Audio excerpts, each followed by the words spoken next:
Hello, I'm Dr. Harriet Fraad. And I'm Professor Juliana Forlano, here with our podcast, Capitalism Hits Home. This is a show about the intersecting and mutual shaping of capitalism, race, class, gender, and every other aspect of our lives. We aim to educate and activate and even alleviate some of the burdens we are all living with and experiencing in this capitalist USA.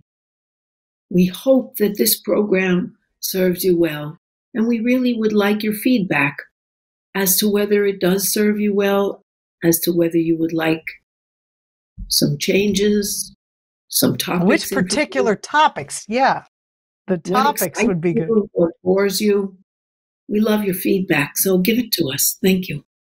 Harriet, I got some feedback. I'm not going to talk about it today, but I have been getting a couple of letters. Maybe we can do another letters show. We must have a very intelligent audience and very interesting because, boy, the comments and feedback and information, it has been wonderful. So, as Harriet said, keep it coming. Okay. I am very excited and fired up, as you can tell, because we are going to talk about Cuomo and all the situation around Cuomo. Harriet, I'm going to toss it to you to introduce the story, because some people might not know. I mean, everyone probably knows who Governor of New York Cuomo is because of the role he played being the anti-Trump kind of pro-science guy during the COVID crisis, but they might not know what's exactly going on now. Right, and a lot is going on. 10 women have come forward that he has been sexually inappropriate with them. Now, he didn't rape anybody. He's not like our past president, and he hasn't done any physical assault, although in one instance he put his hand under a woman's blouse, which is a sexual assault. But it's been rather subdued. It's inappropriate behavior, but it's been called out. Creepy stuff, sexist stuff. And it is part of a culture of domination that he maintains in his office. He insults the men and dresses them down, insults the women. He also makes the women are required to wear skirts and dress elegantly.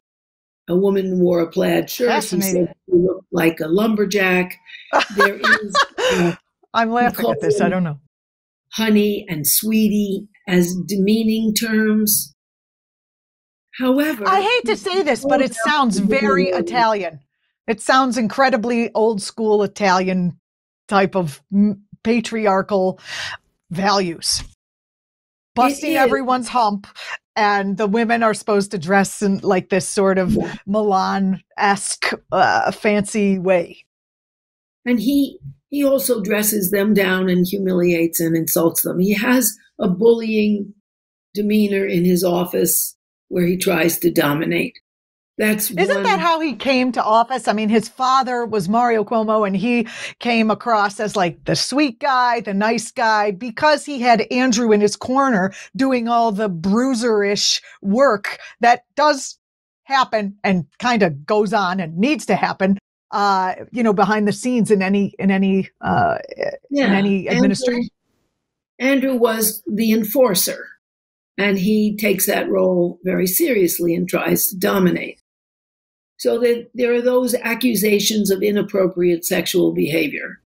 There's also the fact that he came on as a leader, really didn't acknowledge other experts. He cited their expertise and put himself in the forefront. And he wrote a book about his great leadership during the COVID crisis, and he was better than a lot of people. He admitted where we were endangered and where he didn't know and where the nation didn't know. And that was very compelling. However, in his book about his great leadership, he neglected to say that he switched the figures on nursing home deaths. He halved them in part because looking like a great leader when you leave a whole sector to be killed by a virus doesn't look very good. And also, one of his biggest campaign backers owned a chain of nursing homes. So that backer would be very pleased that the number of deaths in nursing homes was halved. So that was a bald lie.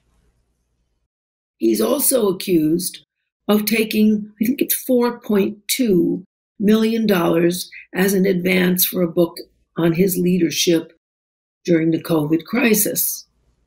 Now, advances are given by publishers so struggling writers can support themselves while they're writing. He lives in a free governor's mansion and gets $225,000 a year, and that's without any kickbacks or anything. So he's hardly a struggling writer deserving such an enormous sum.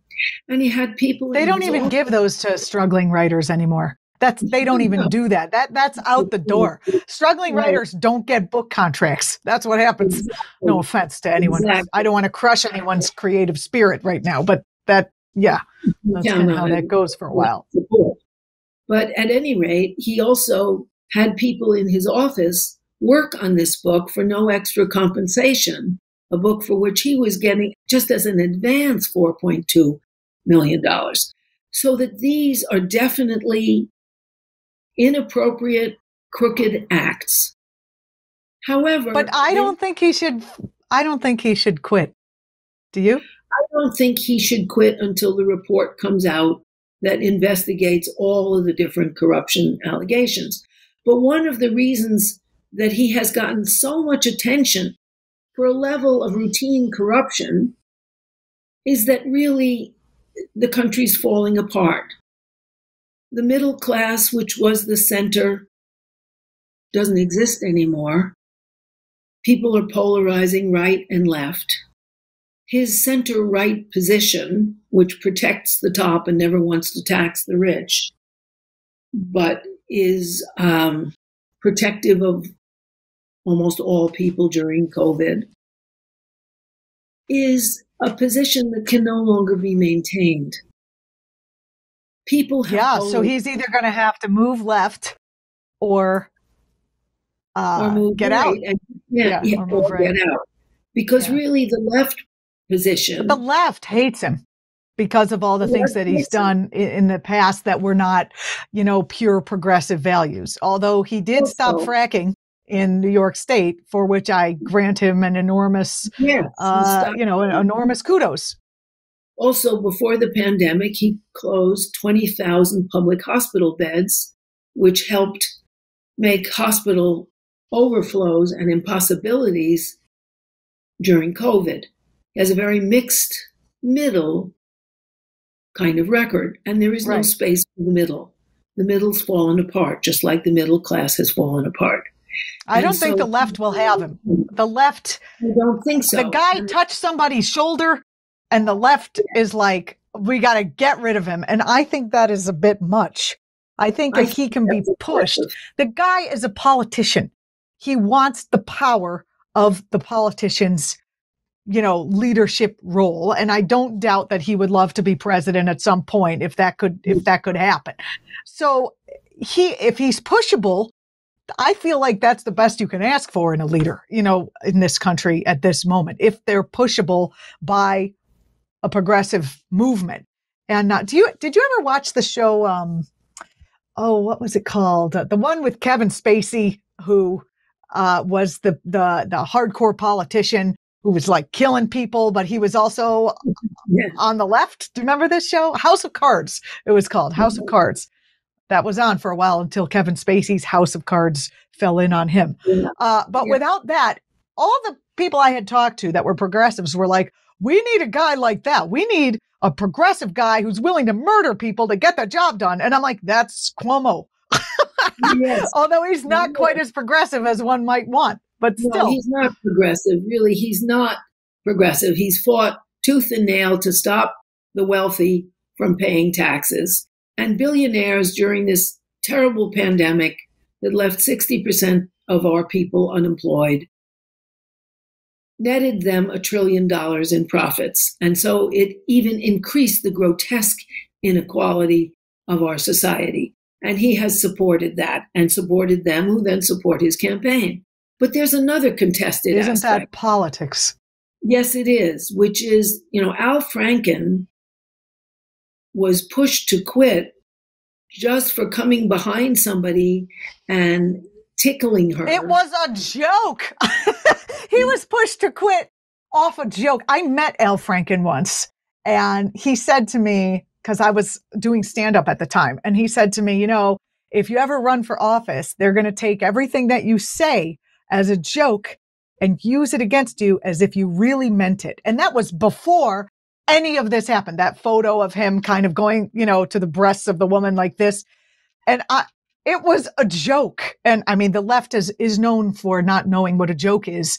Yeah, it's true. It's inappropriate. It's inappropriate to go like that on a woman's breast. Okay, even if you're not touching. It's a joke. However, he's not raping anybody. Our past president has 25 sexual assault cases against him. That's different. And this new guy, Matt Gertz, whatever his name is, from Florida, has sex trafficking against him, and his side doesn't give a hoot about that. No. But I think the left has ignored class, which is the most important equalizer. Martin Luther King said, if you want race equality, everyone should be in a union. That's how you get racial equality. We'll fight together for what benefits us all. And that's because they address class. But what the United States doesn't want to address is class. So we address gender, and the left addresses gender often to a ludicrous and prejudicial degree, gender and race, but it is class that we need. And I think it's very important to know that identity politics was introduced in the 70s in something called the Great Wurlitzer, an operation of the CIA and the FBI to make the feminist movement, with their CIA agent leading it, Gloria Steinem, the feminist movement into a gender-only movement, and the racial equality movement and civil rights movement into a race-only. And they endorsed Black power, and they endorsed feminist separatism. Steinem saying a woman needs a man like a fish needs a bicycle, rather than we all need each other to fight for class transformation and for the rights of all of us, gender, race, and the economic base for those things, for equality. And so that it's a real problem, this identity politics that has Cuomo being primarily vilified, made an enemy about, because he is a sexist, because he calls people honey, because he requires that they get dressed up, and because he asked out some of his young, attractive staff, clearly inappropriate, but not impeachable offenses. Do you think there's something wrong here? Yeah. I'm sorry. Yeah. No, I don't.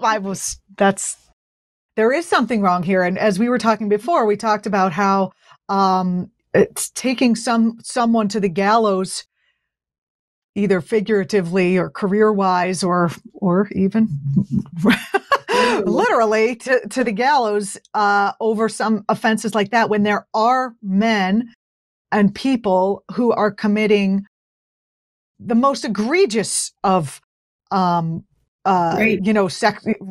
sexual misconducts. And some of the things around the Me Too movement have to do with, when a woman turns down a sexual advance, then she doesn't get a promotion. We're not necessarily hearing that from Cuomo's office. And so creepy, yes. Inappropriate, yes. I don't know about his Criminal, abuse of power. Criminal, yes. no. Well, and criminal in the court of opinion, it should still be no. I think so too. I think that these are things that should not be encouraged. I think they're inappropriate. If I had a progressive candidate, which you can't name them, but there are some running, that I would endorse that person. But this is part of a CIA, FBI-induced political identity culture to subvert the left into race and gender struggles rather than unifying for respecting gender and race issues in an umbrella movement for class equality for all. It's very dangerous, that identity politics, which has been flagrant in the Cuomo accusations. Not that I support Cuomo. I do think he is inappropriate. I think his volunteering, if they needed a presidential candidate, that he would be willing. Oh, yeah, like the way, that's exactly how we do it. Well, if you need someone, I guess I could, Yeah, I could serve. Yeah. And also the general bullying of his office practice, the humiliation of men and women alike, and the kind of demeaning of women through sexualized endearments like honey, baby, this and that. That's inappropriate. This is a worker who needs respect, not somebody who needs to be demeaned. He was forged as a person in the Mad Men days. I mean, these people just go on and on and on without becoming reawakened to what is going on.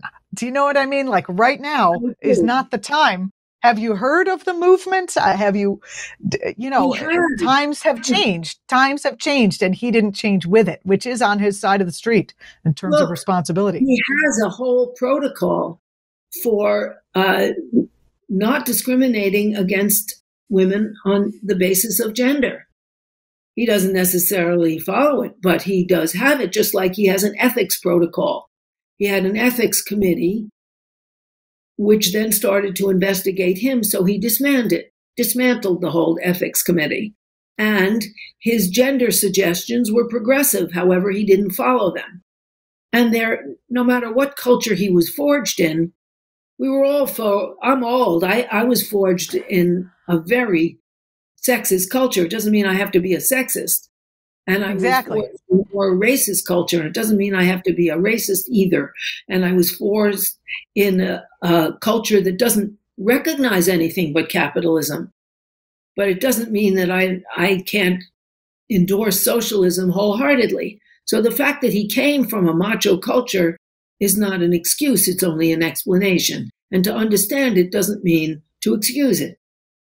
And he behaved badly.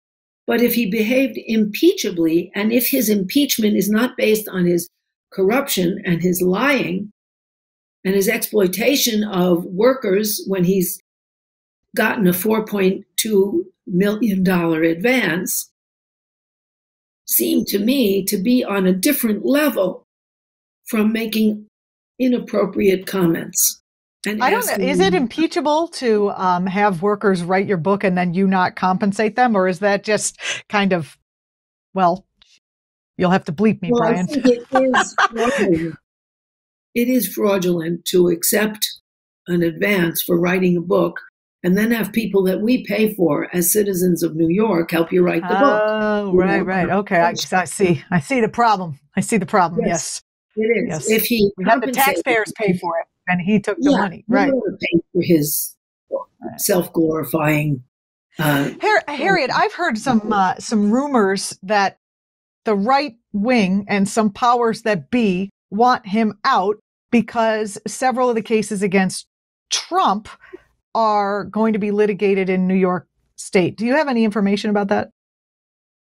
No, but I think that they hope that he'll be replaced by a Republican governor who will then pardon Trump for his sexual and tax fraud, insurance fraud, and bank fraud cases in New York. Mm-hmm. And people think that, a Republican governor could not, it's New York. How are we having a Republican governor? But the upstate of New York has been blanketed by right-wing media talking points, so much so that my own family, we have rifts where there were not any prior to, the Obama administration, or even some lasted halfway through the Trump administration. I mean, they've got Sinclair Media, which is to the right, buying up all the local channels. I don't know, you probably know about this already, but Sinclair Media to the right of Fox News, which of course is blaring through that area,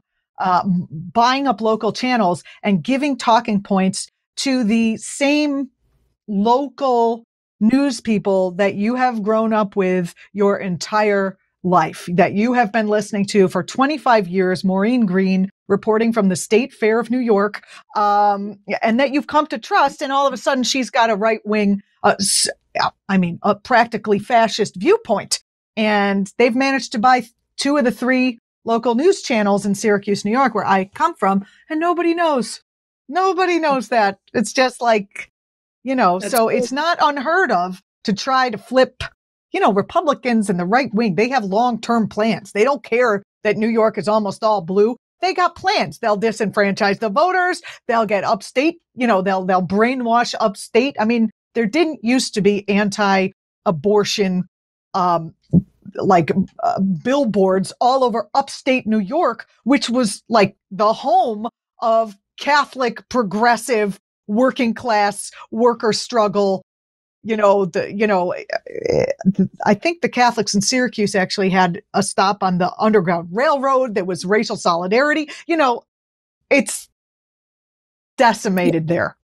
Decimated. Yeah, well, here you don't have an authoritarian government that controls the money. You have money that controls the news. You have money control the news. You have corporate interests that control it. So it's not direct authoritarianism the way it would be in China, but it operates. But it's close. But it operates in a more subtle way through buying people and buying their media. And so I think they have hopes. They're supporting the ouster of Cuomo because they have hopes of making this a Democratic Party disgrace and replacing Cuomo with a Republican having bought upstate. And so that I think they are a big voice in this. But also they are encouraged by those identity politics enthusiasts on the left who want to equate making a sexual comment or asking a young woman out on a date who works for you with rape. No, that's a different thing. And I think that that's wrong. And I think part of the focus on there was the CIA and FBI's focus, which is to shift the focus from class politics, which is the most radical politics. And that's coming out in this Cuomo case. Not that I think it's a great idea for a 60-year-old man to be asking out a 30-year-old or a 22-year-old. I think that's inappropriate, especially if he's her boss. But as an impeachable offense, I don't think so, especially compared to the offenses of our previous president, which included rape and assault and child rape. Do you think there's anything to the conversation around how because women, progressive women, liberal women feel so powerless against the forces on the right, the Matt Gertz guy, Trump, all of what's happening there, that they double down on punishing the people who are on their own side, even if the crime doesn't rise to the level of abuse. Yes, I think that's true. And I also think, look, women are very angry because sex abuse and inappropriate behavior is routine in the United States. Really, in the Ford plant, I remember reading about how women in the plant were sexually harassed to the point where they quit. It was a weapon against having women on the job. That wherever you go, there are people making inappropriate comments when you're young. Now that I'm older, it is a big relief not to have men coming up and making animal noises in my ear. It's very nice. Because it's a constant pressure on young women, and it builds up rage. I understand that. And I understand that the politics and the power structure of a work environment where the boss is the one who could either promote you or fire you, and who also seems to have a sexual interest in you, is an economic pressure, even if it isn't put out on the table that, you want the job put out, the way it was for Herman Cain in the restaurant industry. But, it's still a pressure. Clarence Thomas in the Supreme Court, Exactly. He is a Supreme Court judge, that there is nonetheless. And the other judge that they let in there that was, accused of rape. Yes, Kavanaugh. And where they suppressed the test, they had 9 people testify out of the 40 that were appropriate to testify, something that really smells. There's an impeachment that ought to happen. However, Cuomo being vilified, particularly for sexually inappropriate behavior, seems excessive. Fraud and also taking campaign contributions and then changing the statistics of the dead seems like a really serious crime. It's kind of trying to get him. It's like getting him for tax evasion when he is a murderer, like they do in the mafia movies. Exactly. Not that tax evasion is a great idea. It isn't. And look, I would like to see Cuomo go because I support taxing the rich. This country didn't think it was too much money to give over $1 trillion worth of a tax cut to the rich. So we certainly could raise money by taxing the rich and taking away those huge tax write-offs and taking away the ability to have an offshore account and taking away the ability to locate your headquarters in some place like Luxembourg or the Cayman Islands or some of the Virgin Islands where you don't have to pay taxes so that's where your business is located. It all could be illegal. It all could be stopped. None of these locations want to deal with the U.S. Army. So, of course, it's possible. And that's where I would like Americans to focus rather than on an inappropriate comment, even though I acknowledge it's inappropriate.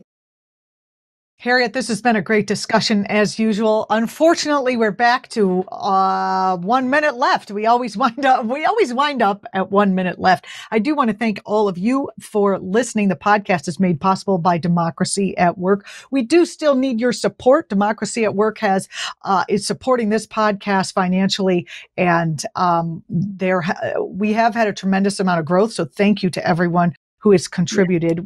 As we've said before, we understand the times that we live in, and we are happy to put this information out to you and to hopefully be supporting you with these kinds of conversations and information. But if you can afford any little bit helps, any lot of bit helps to support this project so we can kind of support ourselves. Patreon.com is where we ask you to go. Patreon.com/capitalism hits home. Again, it's patreon.com/capitalism hits home. That shows us that you're supporting this show. You can also go to democracyatwork.info and make a one-time contribution there. Thank you so much for watching. The Twitter handle for Democracy at Work is democracy@WRK, same as the Instagram. You can find Harriet at her website, harrietfraad, FRAAD.com. And I'm Juliana Forlano. Please follow me on Twitter for more anti-capitalist witticisms that I throw out there every so often. Harriet, thank you so much. This is always a pleasure to work with you. Thank you so much. And thank Brian for doing the work of producing this. Thank you, Brian. Thanks so much, everybody. We'll see you next time. See you next time.